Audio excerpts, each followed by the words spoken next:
What's up, everybody? I'm Sean, brand ambassador with Spanish55, and in this video, I'm going to teach you how you can learn any language, cualquier idioma, cualquier lingua, hay lugar, no importe quelle langue. My French still needs some work, I'll be honest.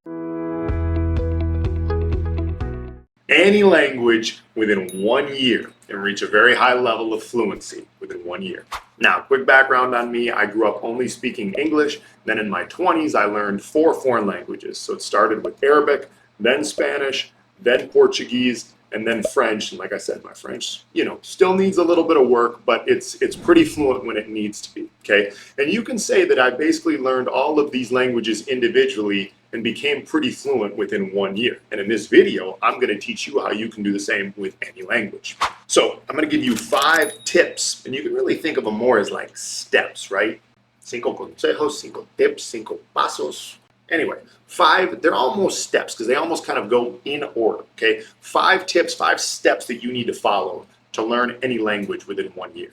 First thing you need to do is find a resource that you can use to practice and master basic phrases, and it has to be the right type of resource, okay? It has to be a resource where you can both see the words and phrases written down and you can hear them spoken by a native speaker. You need to see the words written down first because that's going to help you memorize them a lot faster, especially when you can see the letters. Then you need to hear them spoken by a native speaker because you need to know how to pronounce them correctly.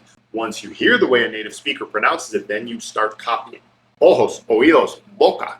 Ojos, oídos, boca. Okay, we got to get eyes, ears, and mouth in this early on, all right? You need to be seeing the way the language is written, seeing words written down. You need to be hearing the way it sounds, and you need to be practicing speaking. Now, you might be asking yourself, well, what if my language is Arabic or Mandarin Chinese or Russian or, something that has a completely different alphabet, okay? So if it's a language that has a different alphabet, yes, it's going to take a little bit more time. I'm not going to lie to you and tell you that you're going to be able to learn Arabic if you're a native English speaker just as fast as you might learn Spanish, okay? But what you do in the case like this, if you have an alphabet that's different than the English alphabet, is you need to find a way to see words written down using English letters. Okay, they call this transliteration. Now, there are different ways to do this, but I just wanted to make a quick point on that. There are ways, if you don't know the alphabet yet, to start speaking, to start listening to, and to start speaking basic phrases in any language. And it will be important to learn more and more of that language's actual alphabet as you go along, but that's a bit outside the scope of this video.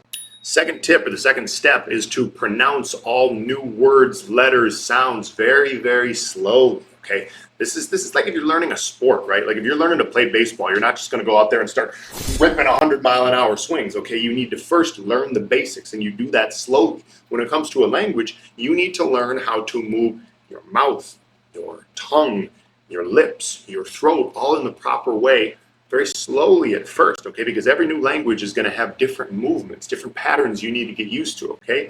Al-fam, al-asnan, al-hanjara, al-shafatin. We don't need to go through all of it in Arabic. And the good thing for you is most languages are not going to have that many deep guttural sounds like Arabic does. But if you learn Arabic, it's very doable still. The more that you put emphasis on practicing this pronunciation very slowly from the beginning with all these new letters, words, and sounds, the better and the more native, so to speak, you're going to sound as you go on, okay? So listen first to the way the native speaker speaks, and then imitate, slowly making sure you get everything as down pat as possible. Third thing you need to do is to create a digital immersion environment for yourself. Um ambiente de imersão digital. Cara, o que significa imersão digital? Digital immersion is exactly like language immersion when you go to another country, except now we're talking about doing it in a digital way. Think about it. We live in a digital world. All of these devices, okay, are all around us all the time with lots of words and stuff. Can you imagine if all these notifications were all in Spanish or Portuguese or Arabic or French or Mandarin or whatever? You are exposed to thousands and thousands of words every day digitally. Miles y miles de palabras digitalmente todos los días. So what I'm telling you to do is to change the language on your phone into X language, let's call it Spanish. Change the language on your computer into Spanish. Change the language on all of your other devices, your TV, your tablets, your I don't know what, into Spanish, okay? I need you as exposed to this language as possible, all right? And are you going to understand every word right away when you flip the settings in your phone to have it on Spanish? No, but then you can Google it. Step 4, or tip 4, is just kind of like a follow-up to step 3, all right? I want you to find content that interests you and listen to it or read it or be exposed to it frequently in your new language. It doesn't matter what kind of interests you have or what kind of lifestyle you live.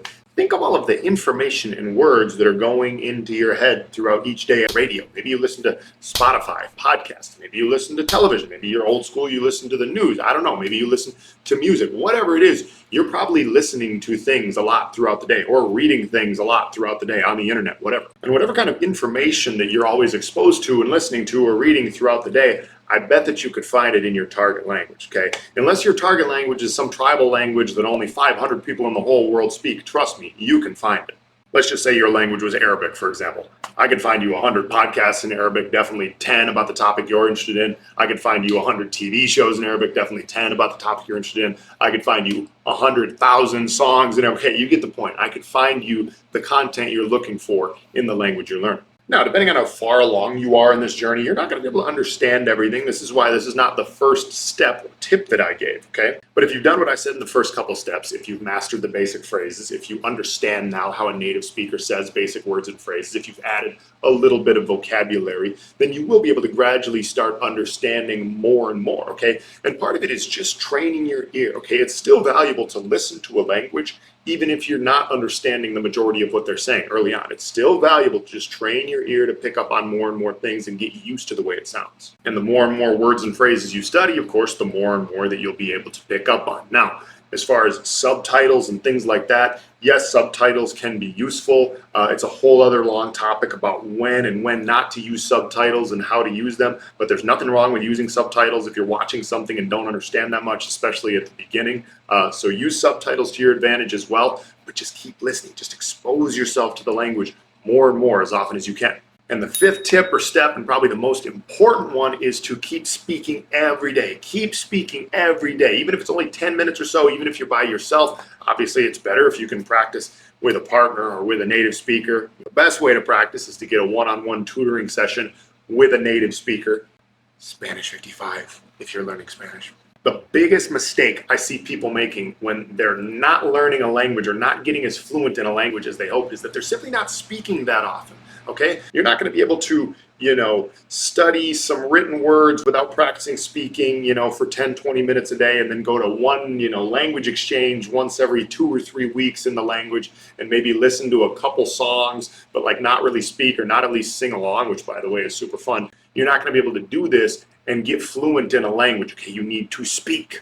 What I advocate for, even from the very beginning, and then more so as you move along in the language, is to practice everything out loud and in complete sentences as much as possible. So what does this look like? You start off with those basic words. Hello, how are you? Hola, ¿cómo estás? Right? And then you just add to it. You build on that, okay?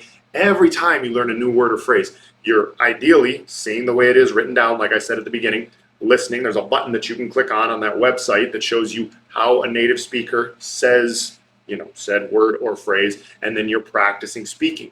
And for each new vocab word you add, you're practicing using it out loud in a complete sentence. So speak, speak, speak, speak, speak. Habla, habla, habla, habla, habla, habla. Habla más. Speak more every day, okay? When you're walking around in your house, don't distract people or whatever. You'll know when the right time to do it is, but just practice speaking for a minute or two in Spanish or whatever language it is about nothing, about the weather, about whatever. So there you have it, ladies and gentlemen. Those are the 5 tips or steps that you need to follow to become fluent in any language within 1 year. And I hope you've enjoyed this video. Y si español es el idioma que quieres aprender, estás en el lugar correcto. We've got you covered here, all right? Check out Spanish55.com. And that's it. Thank you for listening. Gracias por escuchar. Obrigado por ouvir. Shukran li istima'akum. Merci de votre attention.